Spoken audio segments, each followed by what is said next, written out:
Ça commence fort. Bonjour, bonjour, je suis dans le noir. Je vais accélérer un peu. Bonjour, bonjour et bienvenue sur ma chaîne YouTube PP World. Voici le premier vlog consacré au grand salon européen high-tech IFA. Ça fait 2 ans que le salon high-tech IFA n'a pas eu lieu because la pandémie. Et là, c'est le grand retour. Donc pour le premier vlog, c'est le coup du hasard, hein. Le premier vlog est consacré à la marque Philips, donc Philips TP Vision. On va donc décomposer le vlog comme suit. On va d'abord assister à la conférence de presse. Il y a une conférence de presse dans quelques instants ici, dans cet endroit que je ne connais absolument pas, TP Vision Live Berlin Edition 2022. Et après, on ira faire des workshops, c'est-à-dire des petits ateliers pendant lesquels je vous parlerai des produits en détail. On essaiera d'interviewer en même temps quelques petites personnes qui sont là. Il y a mon pote Benoît qui est ici pour l'audio, va présenter certainement des casques ou des écouteurs. Il y a toute la partie télé, donc là on va rentrer dans quelques instants. Je m'attends à une mise en scène absolument incroyable parce que là, déjà c'est un bâtiment assez industriel. Je pense qu'ils ont fait quelque chose de ouf parce qu'après tout, ce que c'est... Attends, je reviens. Parce qu'après tout, c'est le retour de certaines marques ici pour des salons européens. Concernant ce salon IFA de Berlin 2022, il y a des marques qui ne sont pas présentes, hein. Je crois qu'il y a Hisense qui n'est pas ici. Sony, c'est un stand avec des intervenants allemands, donc je ne sais pas s'ils ont mis un gros stand, un petit stand. Il y a des marques qui ne sont pas présentes, mais il y aura quand même des annonces, des nouveautés, il y a plein de trucs. Eux, je sais qu'il y a des annonces parce que j'ai déjà eu les communiqués de presse. Oh là là, le méchant garçon, oh, faut pas le dire. Donc on va aller là-dedans, vous allez voir des trucs assez sympas. Allez, on va rentrer. Merci. On rentre. C'est un bâtiment industriel, enfin monté. C'est pas un effet d'optique, hein. On monte réellement dans ce bâtiment. Voilà, c'est vraiment une mise en scène hollywoodienne. On ne sait pas si la suite sera hollywoodienne, mais la mise en scène est hollywoodienne. Oh là là, ce talent. Là, vous le vivez vraiment à fond, là, hein. On le vit ensemble. On rentre dans l'endroit où il va y avoir le grand rassemblement, bien sûr, Ambilight, hein. Donc là, c'est le fonds de commerce de Philips à la base, hein. Ils sont les seuls à faire de l'Ambilight. C'est vrai que tout le monde me pose la question, pourquoi est-ce que Philips vraiment est la seule marque à faire de l'Ambilight? Parce que je pense que certaines marques ont dû laisser le champ à Philips, étant donné que Philips, malgré tout, n'est pas propriétaire de l'idée de l'Ambilight, c'est-à-dire qu'ils ne sont pas propriétaires des LED derrière. Ils ont appelé ça l'Ambilight, mais n'importe quelle marque peut faire en effet ce genre de choses. Mais pour le moment, c'est Philips qui est leader. Je vous rappelle le concept du vlog. Alors le vlog, il n'y a pas beaucoup de montage, hein. C'est-à-dire qu'en effet, le vlog, c'est vous êtes en immersion avec moi, je découvre les trucs en même temps que vous. Comme ça, c'est top. Et j'essaie en fin de compte de faire comme si vous étiez ici, là, comme ça, à côté de moi, et qu'on le vive ensemble. Donc on va commencer par la conférence de presse. Je vais la commenter un petit peu parce que ce qu'il y aura dans la conférence de presse, je le verrai après dans les ateliers. Justement, donc je vais faire des petits extraits de conférences de presse pour voir un petit peu l'ambiance, les gens qui applaudissent à la Apple et tout, ça va être super drôle. Eh bien, regardez un petit peu, c'est hollywoodien, je suis le premier. Donc comme ça, vous allez découvrir en même temps que moi la mise en scène. Ça va être génial. Hello, hi. Et ben voilà, c'est parti. Voici donc la salle de conférence, la salle des annonces. Et on démarre dans 8 minutes. Ce suspense absolument incroyable, cette mise en scène, dans les lumières bleues comme ça, j'en pleurerais. Oh mon Dieu, oh là là, regardez. Oh là, ça tremble. Ignition. Welcome in Berlin, good to see you all here. Je rappelle un truc important parce que je ne l'ai pas dit, je suis un méchant. Ce sont les 10 ans justement de TP Vision et Philips. Bon, je m'échappe un tout petit peu quand même parce qu'ils ont commencé la conférence en parlant de trucs super importants, des chiffres. En général, quand on commence les conférences, on dit voilà où on est la marque et tout, on est l'entité TP Vision, Philips. Et là, ils ont été francs du collier. Ils ont dit voilà, on a connu 2 années très bonnes au niveau du business. Pourquoi? Ben, malheureusement, en raison de la pandémie, puisque les gens étaient chez eux. Ils étaient chez eux, donc ils ont dit voilà, on est chez nous, on est confinés. Si on a un petit peu d'argent, on va dépenser de l'argent pour avoir un téléviseur plus grand, plus beau, une meilleure barre de son. Donc c'est vrai, année 2020-2021, pour la plupart des fabricants, pas que Philips, hein, ça a été une année où ils ont vendu beaucoup, il y a eu carrément une grosse production, il y a eu des ruptures et tout, tellement ils ont vendu. Et là, ils disent voilà, 2022, c'est un petit peu différent et surtout là maintenant, ils regardent sur 2023. Parce que 2023 sera l'année charnière. Parce que justement, on ne sera plus dans une position où les gens sont chez eux, confinés, ils ont déjà acheté le matériel. Et secondo, il y a également toujours les petits problèmes liés à la production, à la pénurie de pièces, justement, qui fait que quelquefois les fabricants, et vous le savez, ont des retards de production, des produits qui sont annoncés, qui arrivent 6 mois plus tard et encore plus chers, parce que justement, les pièces sont difficiles à avoir, donc certains tarifs annoncés au mois de mars peuvent grimper à la mise en vente du produit au mois de juin. Ça, c'était évoqué. Donc, il dit, voilà, le marché, quand même, se porte pas mal, le marché est résilient, le marché va s'en sortir en 2023, mais on sent que malgré le fait que cette année, bien sûr, il y aura le Black Friday, il y aura la Coupe du Monde, monde et autres, on sent qu'ils pensent qu'ils n'arriveront pas à tenir les chiffres excellents qui ont été faits durant le moment de la pandémie, ce qui est tout à fait normal. Parce que ça explique pas mal de choses, c'est-à-dire que c'est vrai que même vous, sur la chaîne, vous m'avez dit quelquefois, oui alors Pépé, tu as montré des téléviseurs pendant justement l'année 2021-2022, on les a pas vus sur ta chaîne, ils n'ont pas été testés. C'est vrai qu'il y a eu des problèmes justement de production, pas qu'avec Philips, avec tout le monde, et pour nous les journalistes, quelquefois c'était également compliqué d'avoir les produits en pré-presse, parce qu'en effet il n'y avait pas beaucoup de stock, et dans ce cas-là ils partaient plutôt à la vente, plutôt que nous les filer à nous pour les prêter. Donc voilà, c'est pour vous expliquer un petit peu les choses, c'est un peu les coulisses, hein, c'est pour ça c'est important d'en parler. Thank you. Bien sûr, ils ont annoncé que l'OLED se portait très très bien chez eux en gamme, plus 50% de progression sur le LED dans leur gamme. C'est-à-dire qu'en effet, le LED ou le mini LED, enfin le LCD, LED, mini LED, il y a The One, il y a des modèles comme ça, mais globalement, c'est vrai qu'ils poussent beaucoup sur le LED depuis le début. Donc ça paye, c'est qu'à de le dire, enfin ça les paye eux parce que vous donnez l'argent vous. Bon, on est bien éclairé, hein, vous allez voir, tout est bien éclairé. Ah, Andy m'attend. On va attaquer justement avec l'OLED+. Alors l'OLED+, ça sera également ce monsieur qui est ici, parce que le monsieur va nous parler d'audio. On va parler d'audio, de vidéo, et ça va super vous intéresser, donc je suis en retard comme toujours. Regardez comme c'est beau. Regardez, je suis maintenant tout seul dans une salle avec les deux nouveaux téléviseurs OLED signé Philips. J'ai pas mis d'image pour pas que ça soit bloqué et banni par YouTube, hein, donc vous allez me voir dedans, comme ça on évite tous ces problèmes-là. Voici donc, sous vos yeux absolument émerveillés, messieurs, dames, je passe devant, l'OLED plus 907, donc le modèle pour la rentrée 2022, également valable pour 2023. Côté pratique, le produit est placé sur un pied pivotant. Je ne pense pas que c'était ça sur les autres, les précédents. Donc là, il y a un pied pivotant pour le 907 qui a été peaufiné par l'équipe de Bowers & Wilkins puisqu'ils ont installé la barre de son en dessous. Et vous allez voir qu'il y a également des nouveautés sur le son, hein. Par exemple, ça c'était l'ancien système. Oh, il est tout petit. Vous avez le nouveau système, on en parle dans quelques instants. Ils ont travaillé ça de tous les côtés. Mais attention, j'arrive.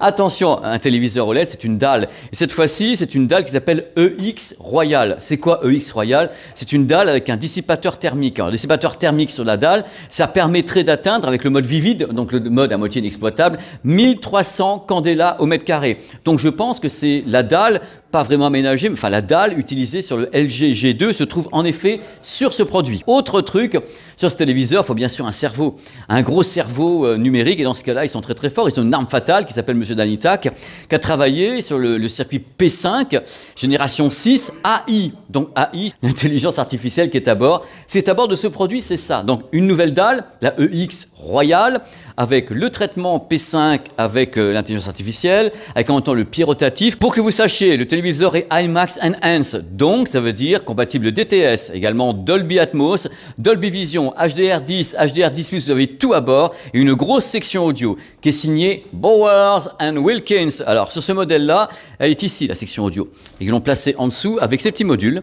Il y en a trois différents. 1, 2 et 3. Ça fait que vous avez le centre, gauche et droite, avec les petits modules qui crachent au final 80 watts. Pourquoi? Parce qu'en plus derrière, vous avez un nouveau subwoofer. C'est-à-dire qu'avant, vous aviez celui-ci, qui est sympa déjà, hein, et était cool, était tout mignon. Et là, ils sont encore agrandis, la taille du sub, avec un gros travail fait sur toute l'architecture.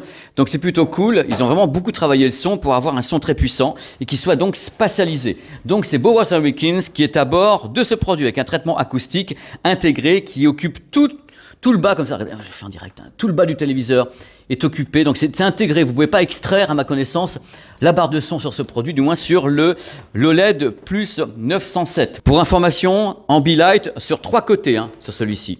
3 côtés. Voilà, ça c'est pour le modèle qui est entre guillemets le début de gamme. Mais comme il est beau, Voici donc le haut de gamme OLED chez Philips. Le Big One, il s'appelle l'OLED Plus 937. Ce produit, c'est vraiment le fleuron, le nec plus ultra de ce que Philips peut faire. Il reprend une partie des caractéristiques de son petit frère, mais cette fois-ci avec un nouveau processeur, c'est encore plus puissant. C'est le P5 AI Dual Engine. Donc il a deux puces, il y a 2 processeurs qui travaillent l'image, notamment pour le tone mapping, pour le HDR, qui va travailler ça à fond. Concernant ce téléviseur, voici les diagonales et tarifs. 65 et 77 pouces pour le haut de gamme. Le prix public indicatif, 3499 et 4999. C'est vraiment le haut de gamme de Philips. Et a priori, parmi les bonnes nouvelles, il sera mis en vente directement au mois de septembre. Donc ce 937 est équipé de la dalle OLED qui s'appelle EX Royal, également avec le dissipateur thermique, également annoncé pour un pic de luminosité en mode vivide à 1300 candela et avec bien sûr un travail sur le HDR assuré justement par ce circuit P5 AI Dual Engine, donc avec une double puce à l'intérieur de traitement. C'est du délire. Alors justement, on va parler un petit peu du son. C'est très important le son sur ce produit parce que là ils ont foutu la gomme. On a 95 watts et là pour la première fois à ma connaissance, Bowers a mis des haut-parleurs de côté.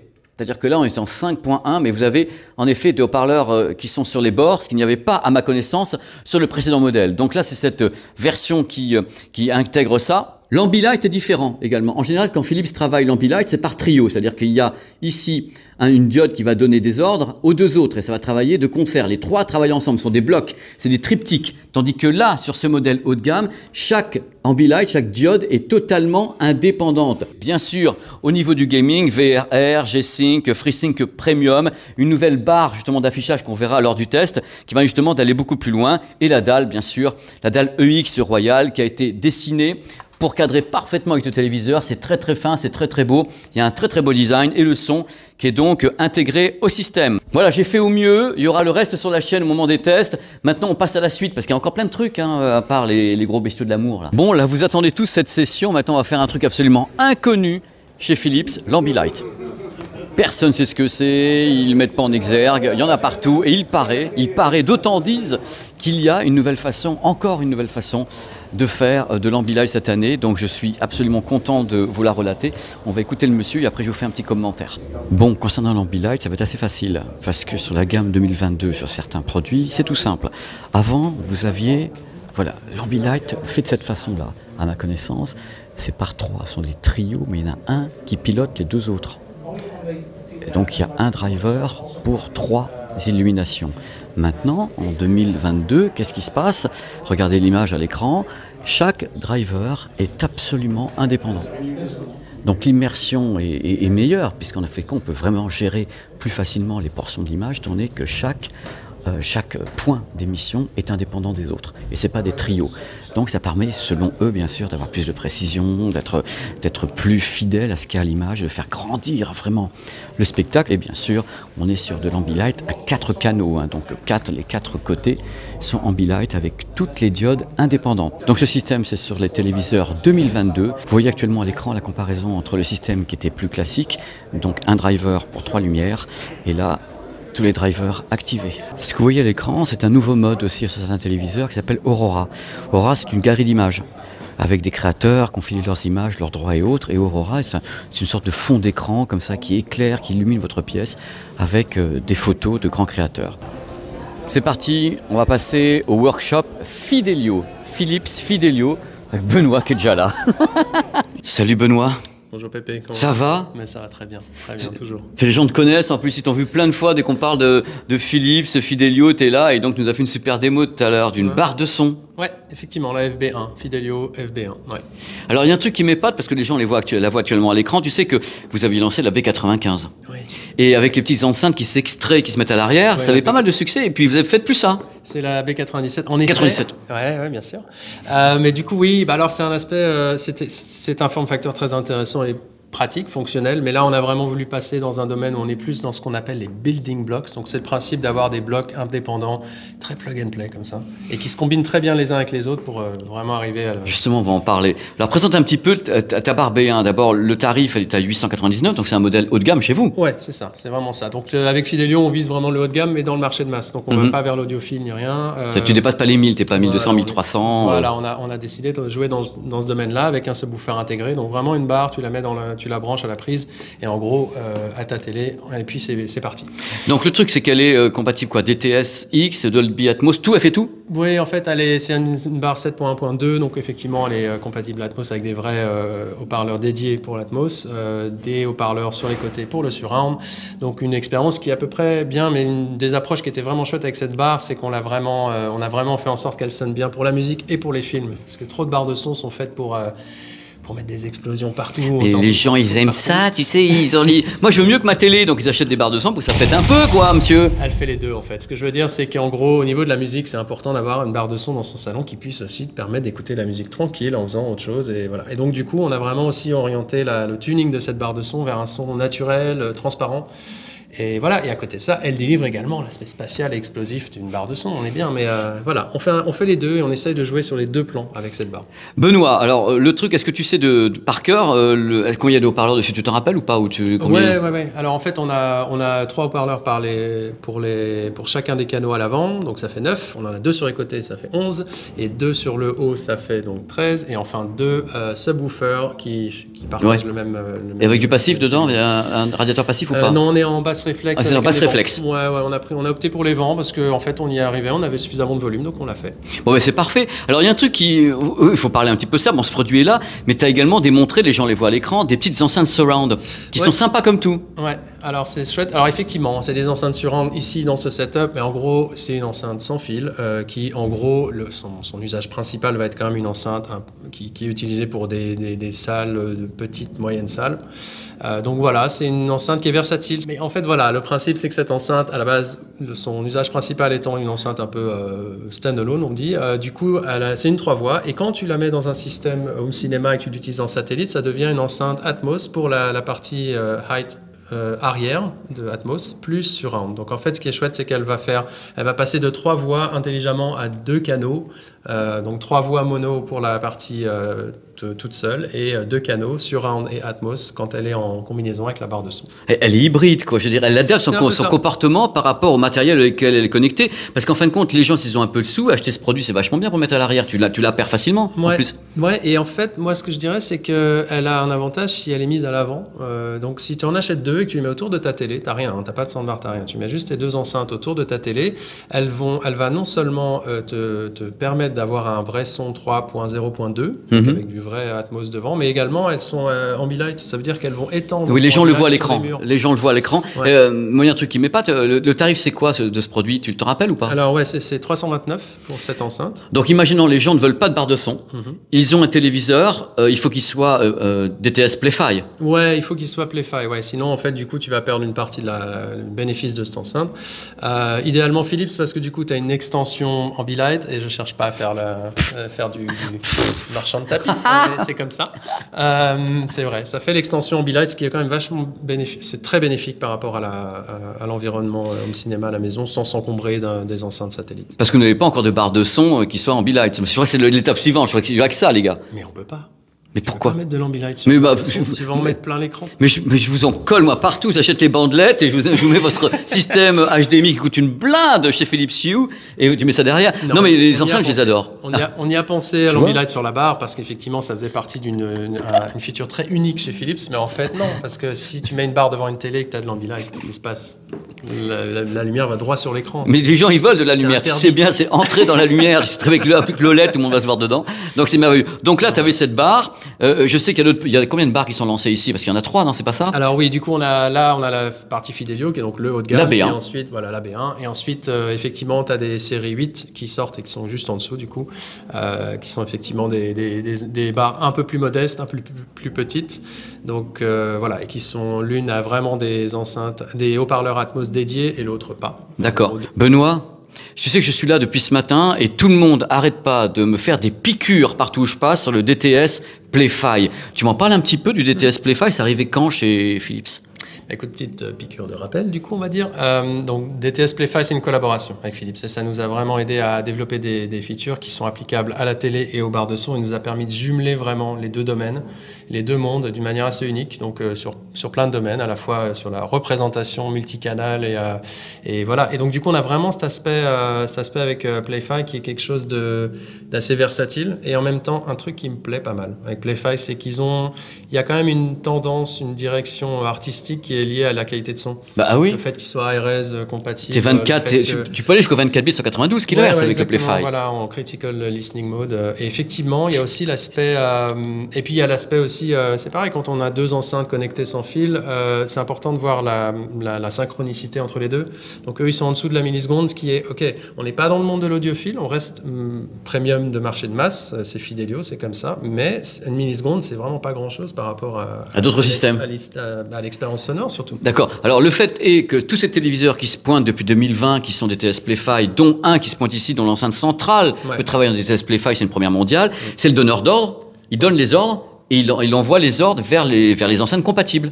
Voilà, donc en l'occurrence, pour un système centré autour de la télé, ça va être ça. Et le principe, c'est on est en train d'amener des nouvelles features avec DTS, justement. Nouvelles fonctions. Des nouvelles fonctions qui permettront vraiment d'avoir... Ouais, désolé. Et du coup, c'est le principe d'avoir vraiment... d'aller encore plus loin dans ce qu'on est capable de faire en achetant une paire d'enceintes Philips Play-Fi, Active Play-Fi. Donc moi, j'ai une question, elle est méchante, mais c'est normal, je suis méchant. Il est évident que n'importe quelle personne qui aurait une enceinte Play-Fi, même si c'est pas Philips, peut le marier avec ton téléviseur. Bah, il y a un peu de ça, et je pense que pour moi, c'est un peu le principe d'être assez C'est un protocole, de toute façon. Les gens qui ont déjà du Play-Fi chez eux, c'est aussi un point d'entrée pour nous, d'une certaine manière. Donc, je pense qu'il n'y a pas besoin de s'imposer comme étant le seul et unique option. Je pense que c'est important d'avoir un certain réalisme quand il s'agit d'amener l'écosystème sans fil à la maison chez les gens. Je veux dire, Puis là, c'est de la qualité, parce que moi, le Play-Fi, je suis depuis un petit moment, parce que vous n'êtes pas le seul marque de télé à le faire. Mais par contre, avec une télé qui fait enceinte centrale en Play-Fi, vous êtes les seuls pour le moment. Ouais. Et c'est vraiment un écosystème vachement bien parce que le son peut aller très loin. On a un Wi-Fi de qualité. Et c'est bien d'en entendre parler ici parce que c'est pas commun. Et c'est bien que vous l'ayez fait avec des enceintes qui coûtent pas toutes 10 000 €, quoi. Ouais, non, c'est ça. Et vraiment, là, je pense que tu touches au point sensible et c'est vraiment là qu'on se positionne. Quand on est dans le premium, on n'est pas dans un marché complètement niche, en fait. On essaie vraiment de rester assez pertinent au niveau du positionnement du prix et plus important, d'avoir vraiment une combinaison son et design qui soit vraiment optimale pour essayer d'être un peu différent visuellement et toujours ne jamais décevoir au niveau du son. Mais Benoît, tu as tout dit. C'est merveilleux. Je te remercie beaucoup de m'avoir accordé cette petite interview. Merci à toi. Parce que je sais qu'il est tard, on est resté en plus exprès pour tourner. Tout le monde est parti, ils sont tous allés au bar, tout on est là. Ciao Benoît, à bientôt. À bientôt. Ciao.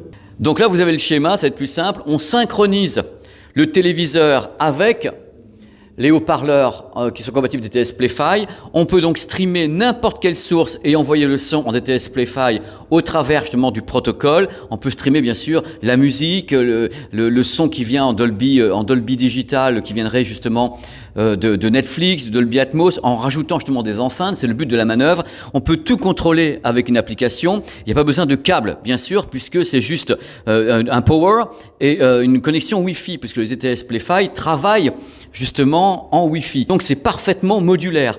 Donc l'idée est intelligente, je trouve ça vraiment malin de le faire et ils misent à fond dessus, comme vous avez vu, DTS Play-Fi sur tous les trucs. Alors ça me fait du bien en même temps d'entendre parler de DTS parce que sur les autres téléviseurs, il n'y a pas de DTS. La plupart que je suis en train de tester, vous savez qu'il n'y a pas de DTS. Et eux, non seulement il y a du DTS audio, c'est-à-dire qu'il est compatible IMAX Enhance. Je vais vous montrer un petit peu le logo parce que je crois qu'ils le mettent partout. Vous le verrez à l'image, IMAX Enhance, mais en plus DTS Play-Fi.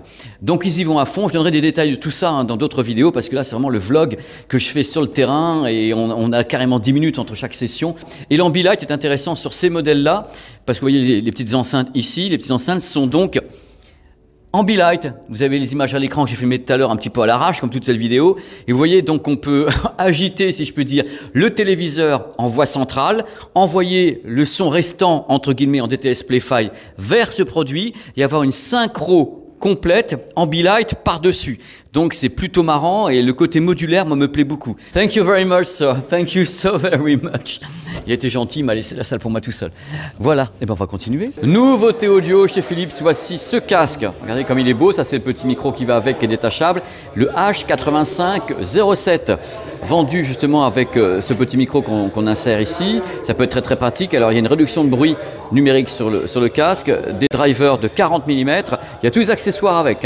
Vous avez donc pour le recharger, vous avez ici pour l'avion, vous avez un dongle Bluetooth en plus, les câbles, la sacoche de transport, autonomie 55 heures, annoncée par Philips, 229 €. Le voici, le voilà. C'est une des nouveautés Philips. On va voir la suivante qui est assez intéressante puisqu'ils mettent la gomme sur tout ce qui est conduction osseuse. Et voici l'arme fatale, regardez comme c'est beau, je pense que Philips a carrément des velléités pour aller titiller et concurrencer Aftershokz. Voici le premier système d'écouteurs à conduction osseuse signé Philips. Il a une particularité, c'est pour ça que je dis que c'est le premier à ma connaissance à intégrer un micro également, un micro d'appel téléphonique par conduction osseuse. Il s'appelle le A7607. À ma connaissance, il est étanche. Le micro par conduction osseuse permet d'éviter le bruit du vent, ce qui est annoncé bien sûr par Philips. L'autonomie est de 9 heures avec 1 heure supplémentaire après 15 minutes de charge au travers d'un port magnétique. On plug sur un port magnétique et ça recharge tout seul. Bon, bien sûr, c'est de l'open fit, de l'open air. Donc, ce qui est bien, c'est qu'on peut le porter pour le running, pour le vélo. Ce qui est cool, c'est qu'en fin de compte, on entend tout ce qui se passe à l'extérieur. Donc, c'est plutôt safe de ce côté-là. Ils le disent, voilà, security fit.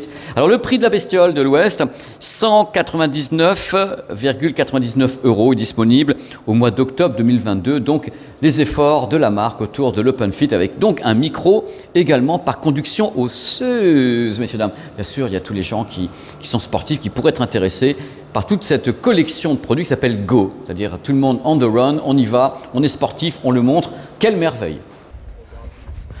Bon voilà, c'est terminé. C'était le premier vlog du salon IFA de Berlin, le plus compliqué, parce qu'en fin de compte, c'était à part de l'IFA, il y a beaucoup de trucs à voir. Ça a vraiment été à l'arrache. J'espère que ça a pu vous plaire, mais j'ai fait tout au pas de charge, parce qu'on avait très peu de temps entre les ateliers, et c'était un peu compliqué, mais c'est là le challenge, c'est la beauté du challenge. Un vrai vlog, un vrai vlog. On se retrouve sur la chaîne pour d'autres vlogs, mais des vlogs pas montés comme ça, hein, des trucs en one shot sur un stand, un truc que j'ai vu, ça y est, je vous fais un petit vlog dessus, sur un produit, sur quelqu'un. J'aurai quelques interviews quand même que j'ai prévues sur l'IFA de Berlin, parce qu'il y a des trucs qui sont super importants, mais on va faire au mieux. Voilà, il y aura toute une série. Allez, portez-vous bien et à très très vite. Ciao!